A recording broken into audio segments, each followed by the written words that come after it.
Rusty Griswold, son of Clark Griswold, the apple has not fallen far from the tree. He is a very earnest and enthusiastic dad, and he lives in Chicago with his wife, Debbie, and their two kids, Kevin and James. And the family's in a little bit of a rut and could use some good bonding time. And Rusty's desperate to make that happen. The Griswold family is every family, you know, in the same sense that like a Jack Lemmon is kind of every man. The Griswolds kind of represent just middle America. They're well-intentioned, they're decent people with good values.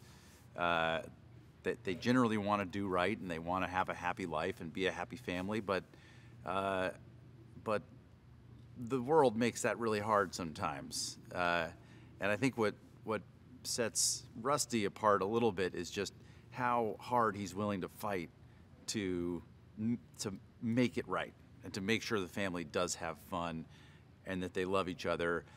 And sometimes it doesn't even matter if they're actually having fun, as long as they're actually just smiling and saying that they're having fun.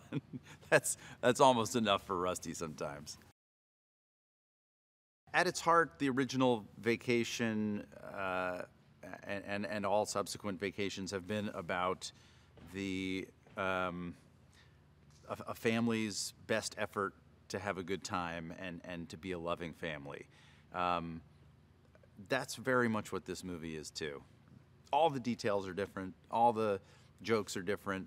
There are a couple of nods to some jokes in the original, but the A to B is the same, and it's the route that we take that makes this movie unique. What's kind of fun about this version of Rusty Griswold is that this is adult Rusty Griswold, so this character really has never existed before.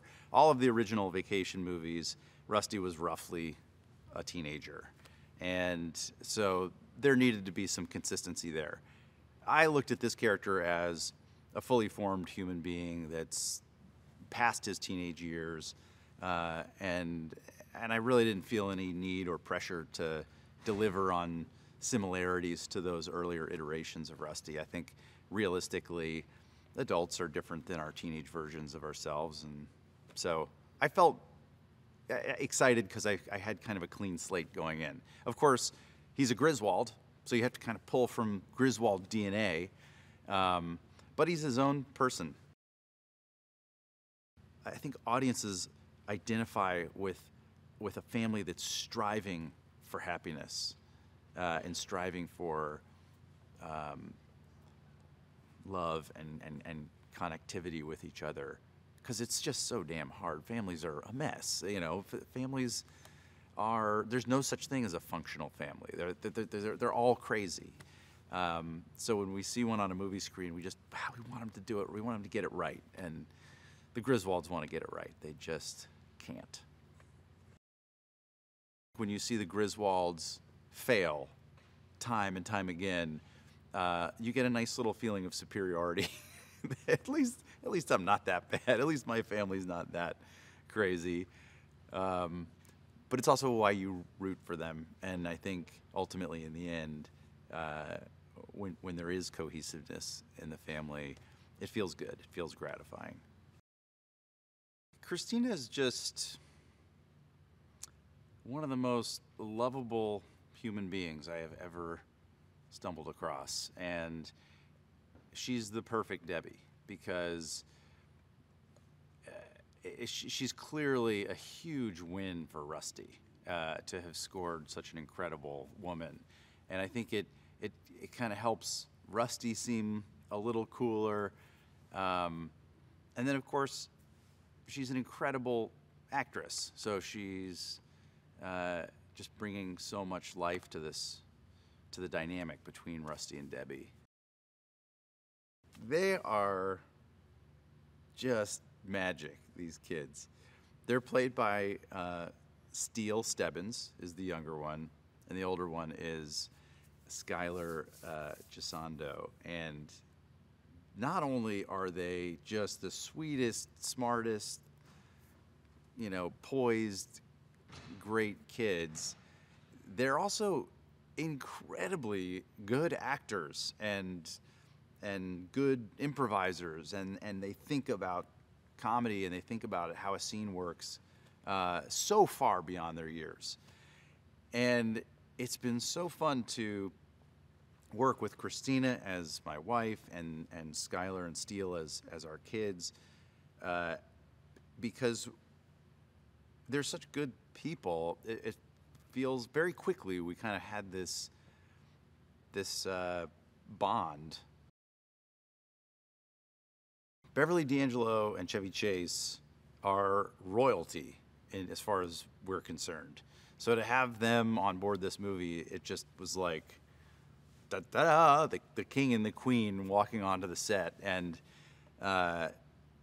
they created the Griswolds. They just created this whole thing and brought it to life. And I feel like it just feels like such an exciting privilege to be in the same universe that they created. Chevy has been just a profound influence on my entire life. I do what I do in part because of Chevy Chase and Steve Martin and Martin Short and all those.